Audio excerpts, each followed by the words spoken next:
Bonjour aux premiers participants. On va démarrer dans 5 minutes. On est en direct du salon Formnext à Francfort, où notre collègue Benjamin est en train de vous faire un petit tour du stand. On y reviendra à la fin du webinaire.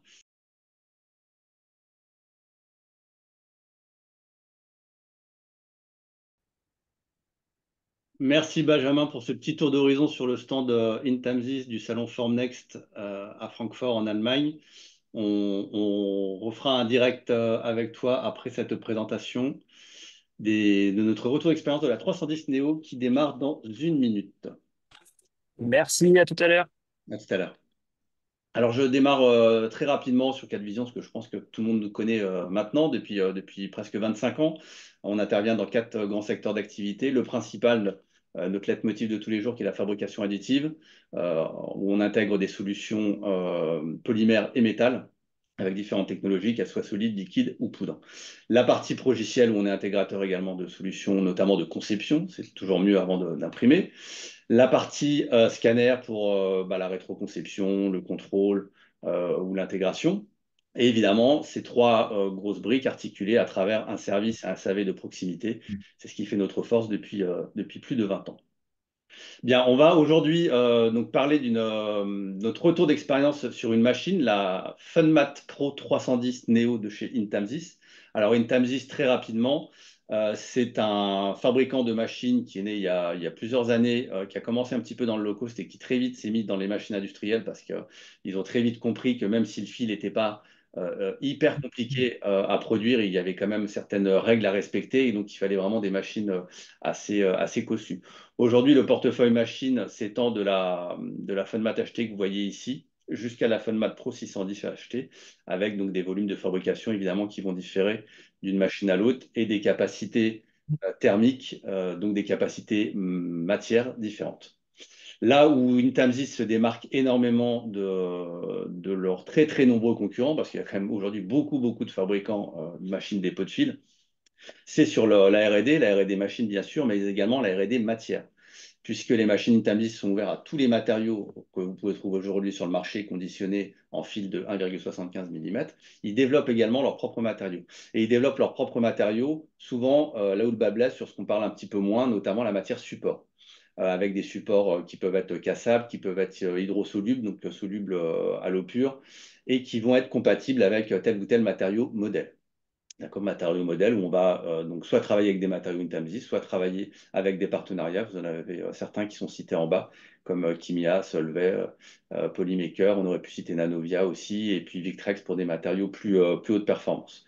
Là où Intamsys se démarque également, c'est sur le développement en interne de la partie software, que ce soit au niveau de l'IHM, donc l'interface sur les machines, ou que ce soit au niveau du slicer, avec un Intam Suite Neo, on y reviendra très très rapidement à la fin, qui est un logiciel qui a énormément de nouveautés. On a en moyenne deux nouvelles releases par mois, qui est entièrement gratuit, qui est ultra puissant et qui permet de simplifier, pour ceux qui connaisseraient un Cura ou autre type de shareware dans le domaine du slicer, de le simplifier, mais également d'aller plus loin. Je pense notamment à la comparaison de modèles, mais encore une fois, on y reviendra.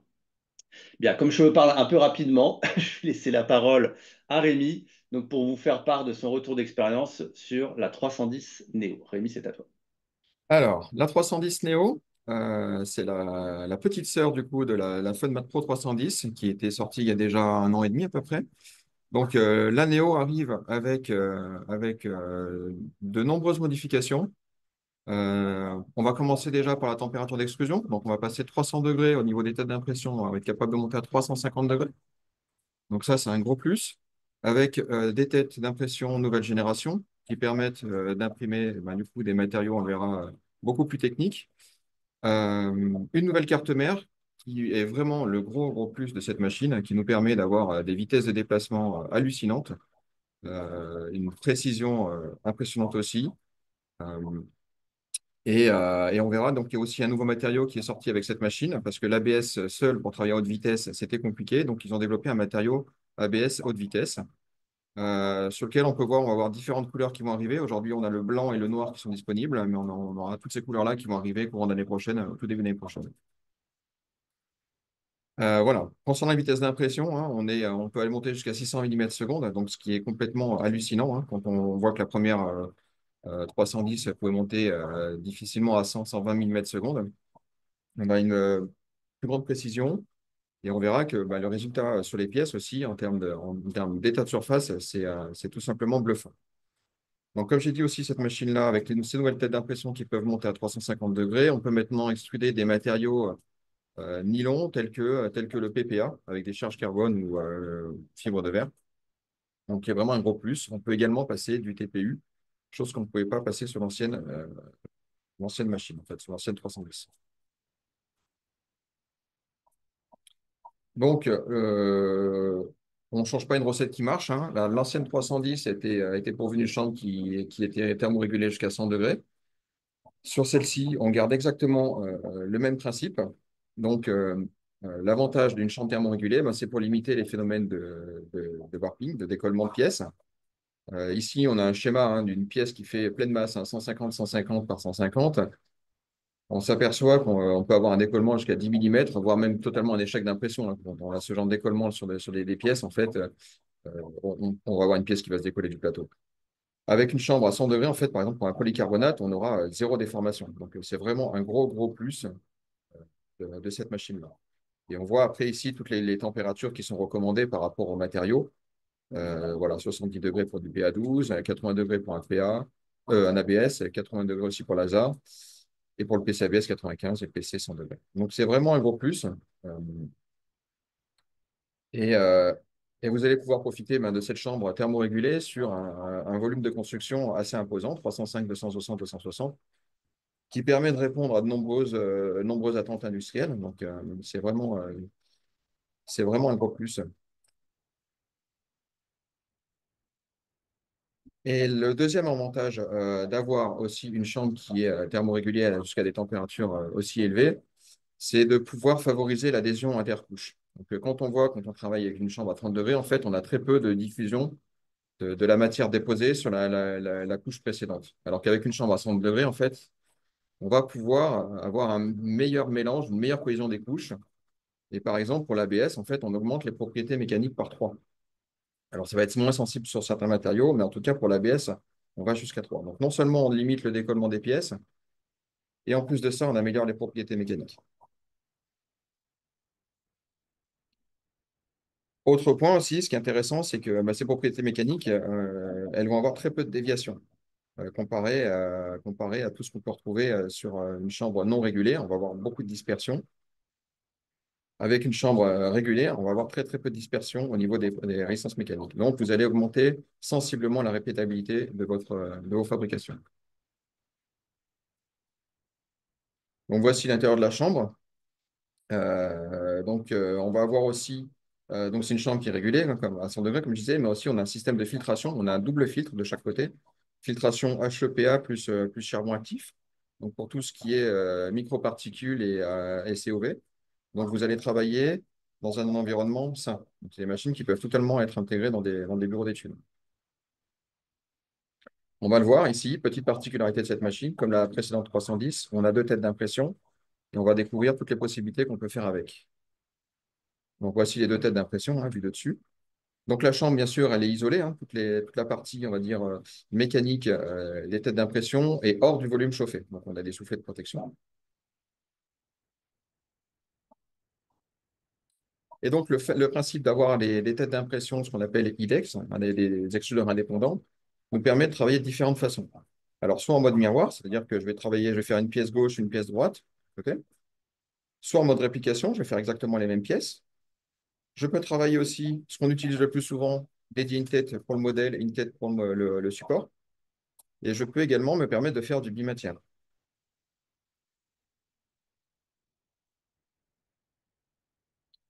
Particularité aussi de cette machine, c'est qu'elle va recevoir maintenant un plateau en PEI, donc c'est un UTEM, donc c'est un plateau magnétique, décollement des pièces très simplifié par simple flexion du plateau. Et puis l'avantage, c'est qu'il n'y a pas besoin de préparation spécifique du plateau, pas besoin d'application de colle. Il est revêtu sur les deux faces, donc quand vous avez un côté qui commence à s'user un petit peu, bah, vous pouvez le retourner et profiter d'une surface complètement neuve. C'est vraiment un gros plus sur cette machine. Et ça renforce également, ça va dans le sens où on renforce l'adhésion des pièces au plateau. Donc, c'est vraiment un gros plus.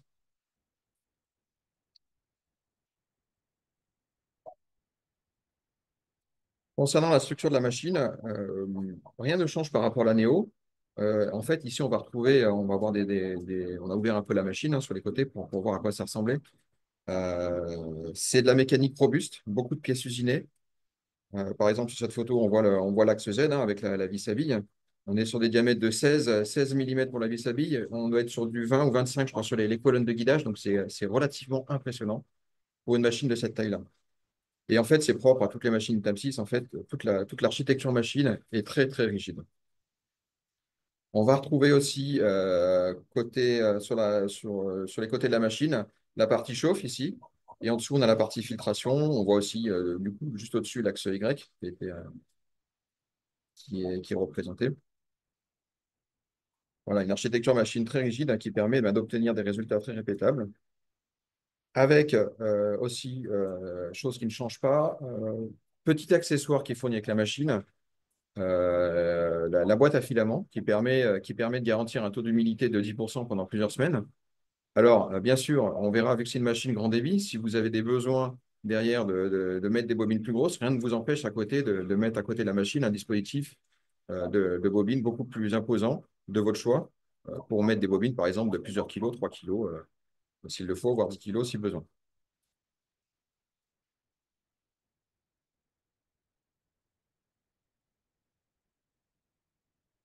Alors, les matériaux disponibles sur la 310, donc on parle généralement du PC aussi, qui est vraiment la référence des matériaux techniques. Là où s'arrêtent beaucoup de machines en fait grand public à l'ABS, en fait, nous, le matériau de base, ça va être ABS et PC, ça va être vraiment les matériaux sur lesquels la machine va être capable de démarrer. Donc, on est vraiment sur un autre standing. En termes de vitesse d'impression, on est plutôt sur des process standards, des machines standards, on est plutôt sur du 20-60 mm/s hein, pour l'impression des murs, 60-120 pour tout ce qui est remplissage. Ici, on va vraiment être dans ces plages-là, en fait, en permanence, entre 100 et 250 mm pour l'impression des murs, 250, 400, voire même plus, au-delà si besoin, sur certains matériaux, notamment l'ABS haute vitesse, on pourra monter à 500 mm/s sans aucun problème. Donc, ce qui est important, ce qu'il faut regarder surtout, c'est la production la quantité de matière extrudée par jour, où on peut être à 100, voire 200 grammes par jour sur des machines classiques. Sur celle-ci, on va être rapidement à 500, voire 1 kg par jour, voire même plus si on travaille par exemple en double extrudeur, en mode réplication de pièces, ou miroir, où là, on va doubler du coup notre capacité de production.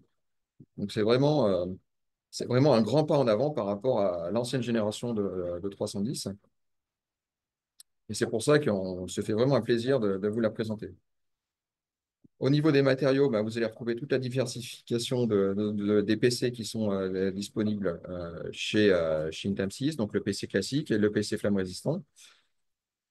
Le PC ABS qui va être souvent utilisé dans l'automobile pour tout ce qui est boîtier, essentiellement.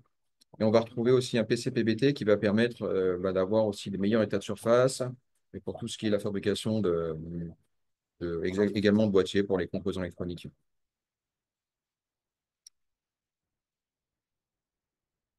Voici le portefeuille matériaux qui est aujourd'hui disponible sur cette machine.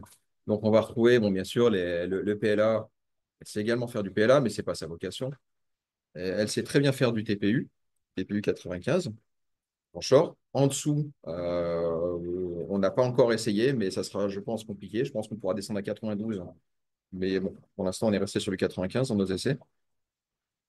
La grande liste de matériaux engineering, donc le PC, PCFR, donc l'ABS haute vitesse, le PA12CF, PA6CF, PA66, les PC ABS, ABS+, ASA+. Et puis en termes de matériaux performance, on va retrouver le PPS, un PPS aussi chargé carbone fibre de verre qui ne va pas tarder d'arriver. Et on va retrouver du coup le fameux PPA qu'on a présenté dans un précédent webinaire, PPA-CF et PPA-GF. Donc ce matériau, petite parenthèse, on l'avait présenté dans un webinaire, c'est une très bonne alternative en fait aux matériaux haute température en termes de résistance mécanique, comme on peut le voir à ce niveau-là. Et puis aussi en termes de résistance à la température, où on va quand même avoir des performances qui sont assez significatives. Euh, En fait, ce qui est très intéressant sur ce matériau, c'est son rapport résistance mécanique, résistance température et prix au kilo, en fait. On va être 6 fois moins cher qu'un PIC en proposant des performances très intéressantes. Donc ce matériau, voilà, il fonctionne très très bien sur la 310 Neo. On a fait des essais, on va pouvoir vous montrer tout ça.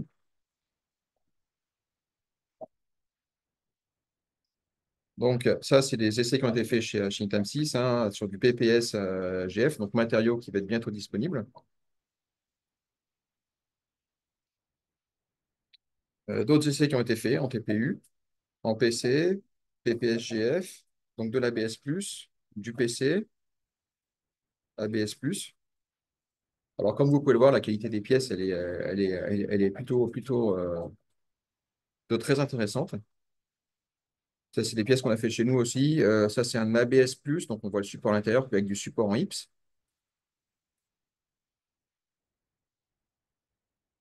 Ça, c'est un exemple de pièce qu'on peut retrouver éventuellement dans le packaging, des choses comme ça, dans le cosmétique. On a besoin de faire de l'appréhension de pièces avec une partie rigide pour en fixer sur des outillages et puis une partie souple en TPU. Donc, le TPU adhère très bien à l'ABS. Nous, ce qu'on fait systématiquement, on fait toujours des systèmes de queue d'aronde, hein. En plus de l'adhérence chimique et plastique, on fait toujours des obstacles pour permettre et garantir l'adhésion parfaite. Donc voilà, un TPU avec un ABS, ça fonctionne très très bien. Des essais en PPACF et support 5010. Donc, c'est un support qui se décolle très bien. Donc, le fameux PPA hein, qui résiste le PPA carbone ici, hein, puisqu'il est noir, dans sa version qui peut rester donc, pratiquement jusqu'à 200 degrés après recul. On arrive même à faire des pièces un peu techniques avec des fonctions clipage. Alors là, on a poussé un peu l'extrême hein, pour voir où pouvait aller la machine. Ce n'est pas une matière qui a vocation à faire ce type de pièces-là. Mais néanmoins, on arrive quand même à produire des pièces relativement petites avec des détails assez fins. Ça, c'est un exemple de pièce en ABS+, avec un support soluble à l'eau. Donc, vous pouvez voir la qualité de surface, elle est vraiment magnifique, avec des supports qui sont totalement solubles dans l'eau. En l'espace de 2 heures, on a récupéré notre pièce.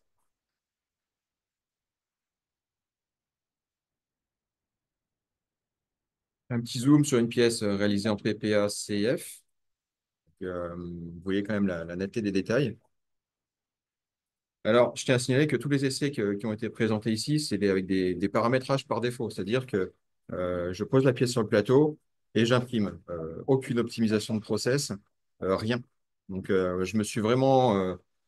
j'avais très peu de temps pour tester la machine, donc je me suis vraiment orienté côté utilisateur et c'est une machine qui arrive avec des profils d'impression totalement aboutis qui permettent d'obtenir ce genre de détails-là sans aucune notion particulière en fait en impression 3D, ce qui est assez remarquable. Ok, merci Rémi. N'hésitez pas à utiliser le bouton Q&R pour poser vos questions. Ça va être le moment d'y répondre. Comme vient de le dire Rémi, on a travaillé à peu près un mois sur cette machine qui est derrière lui, qui est en train de produire, je crois, Rémi, hein. Ouais. Donc voilà, on a essayé de jouer sur la versatilité des matériaux pour tester un petit peu tout et on est vraiment, vraiment bluffé par cette bécane. Encore une fois, ça fait plus de 20 ans qu'on utilise des systèmes FDM de différentes marques, qu'on recherche le meilleur fabricant, le meilleur rapport qualité-prix qui existe. Et là, ouais, je dirais qu'on a tout, quoi. On a la vitesse, la qualité, le prix, parce qu'on est sur un système industriel entrée de gamme, donc vraiment hyper intéressant. Alors, sur quel tarif se positionne-t-elle? Première question. Merci de poser vos questions. Alors, chez Intamsys, donc on a un portfolio, et merci pour la transition du coup, Maxime.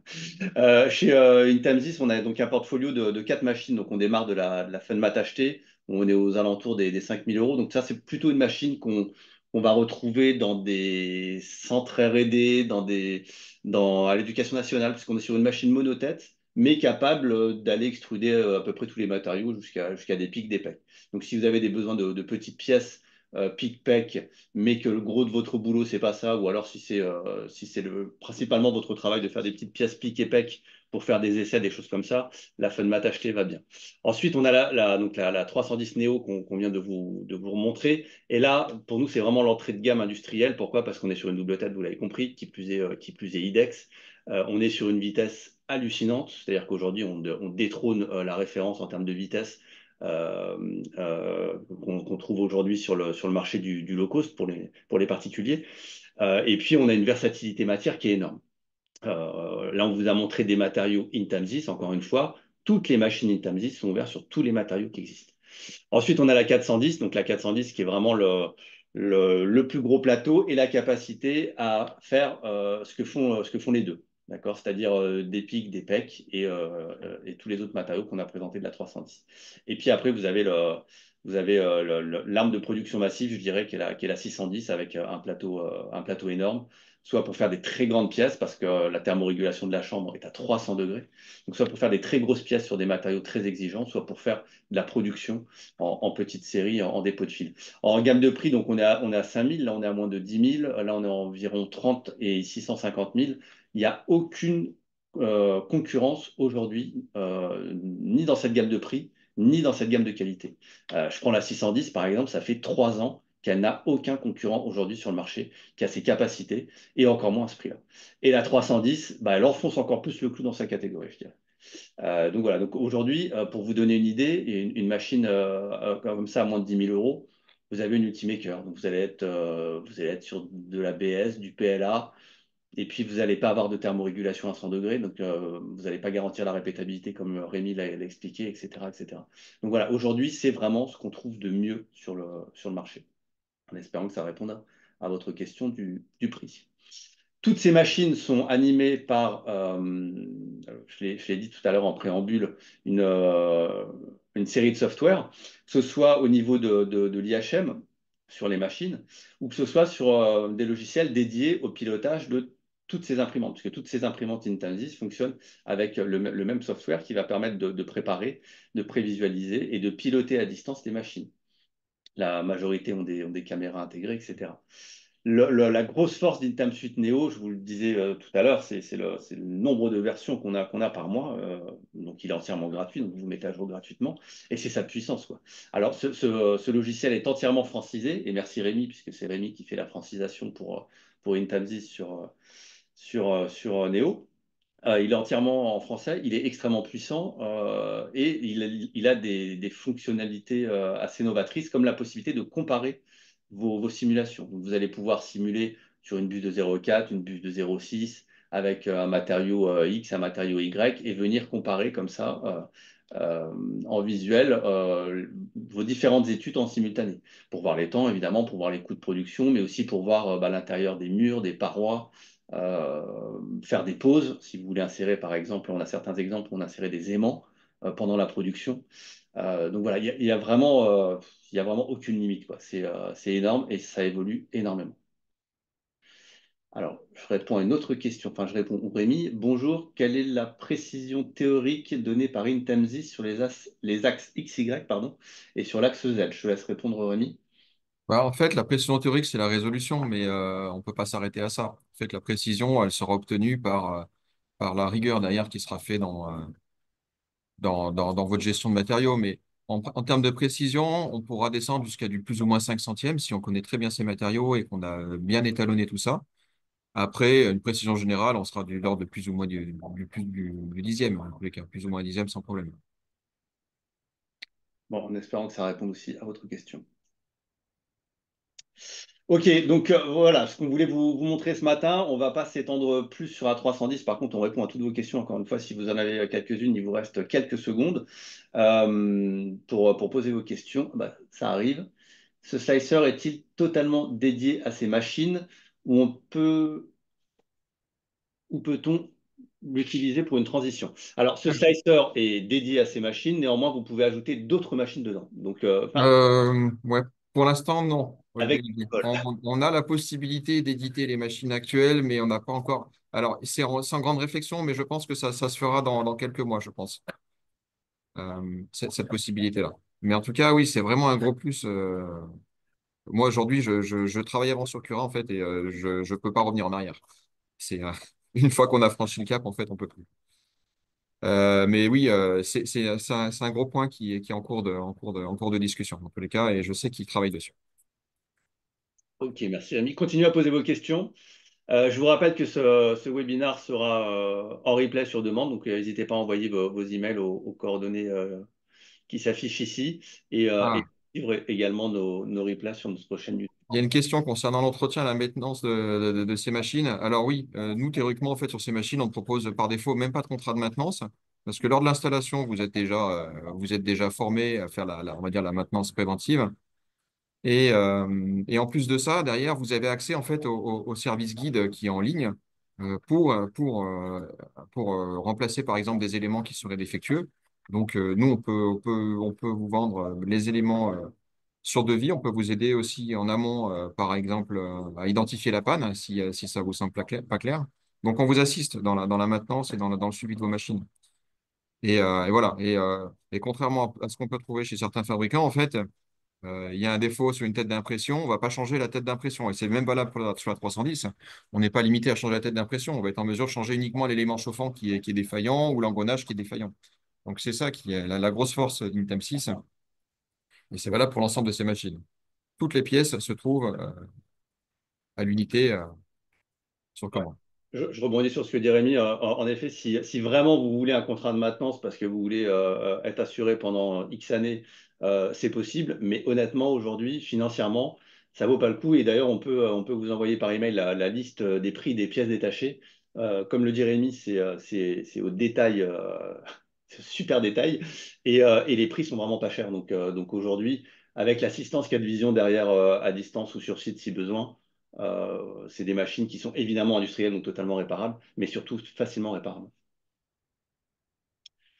Bien, je vous laisse encore quelques secondes pour poser vos questions. On va profiter de la présence de Benjamin sur le salon Formnext à Francfort. Benjamin, est-ce que tu nous entends? Oui, très bien. Super. Euh, Je te, alors, je te passe en plein écran. Voilà, si tu peux te mettre juste à l'horizontale. voilà. Bonjour à tous. On se retrouve sur le stand Intel 6 à Formnext, à Francfort en Allemagne. Et là, on a un peu de monde aujourd'hui. Je vais essayer de me rapprocher déjà des 310 Léo dont on vient de parler. Comme elles sont en train de tourner, ça peut être intéressant. On voit que donc là, elles tournent en miroir, hein, donc pour améliorer la rapidité d'impression. Et on est en plus ici sur de l'ABS high speed. Comme Rémi disait tout à l'heure, on arrive à obtenir des vitesses jusqu'à 600 mm seconde. On imprime 1 kg, 1,5 kg de matière par jour sur cette nouvelle version 310 MB.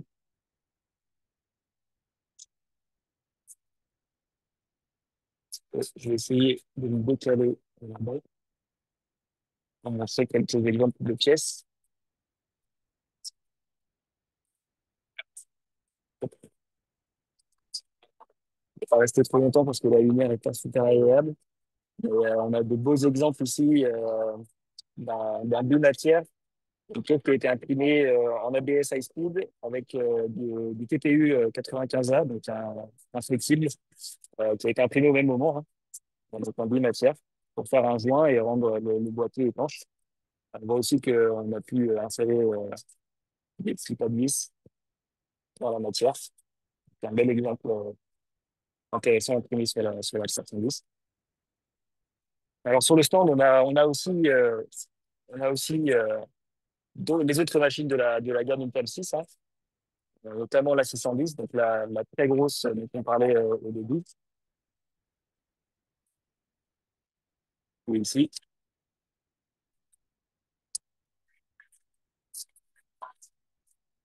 Et on a aussi la 410, qui est ici. On a encore des exemples de pièces avec des matériaux plus techniques, hein. Là, on a donc, le PCF qui est aussi imprimable sur la 310 d'ailleurs. Euh, Belle nouveauté.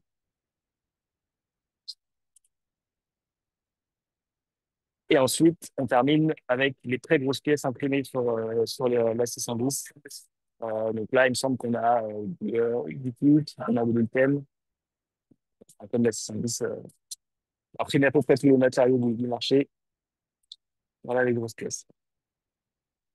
Ok, super. Merci Benjamin. Tout à l'heure, on voyait, pour revenir sur la 310, des pièces rouges et vertes. Est-ce que tu connais le temps d'impression de ces pièces? Oui, alors je vais revenir ici. Donc, on a ces pièces-là qui ont été imprimées en ABS en mode miroir, comme je le montrais tout à l'heure. On arrive à imprimer 4 pièces comme celle-ci en moins de 3 heures. Ouais, Euh, ce qui est quand même assez incroyable aujourd'hui. c'est vraiment très rapide pour du époxy. Ok. Bon, on voit qu'il y a pas mal de monde. Ouais, ça, c'est pas évident. Ouais, ça commence à se remplir. D'accord. Ah, bah, on retrouve la pyramide des matériaux ici, Ouais, qu'on a vu, euh, mais qui est ici en vrai. c'est plutôt intéressante, hein. Donc, on parle des matériaux plutôt classiques jusqu'à, donc on passe par le PAC, le PACS et on monte jusqu'au PIC, jusqu'à Wicom sur la 610 et même sur la 410. Bon, ok. Super. Voilà, Merci voilà. beaucoup, Ben, pour cette immersion en direct du salon Formnext Pas de souci. à Francfort et bonne semaine à toi en Allemagne alors. Merci à tous.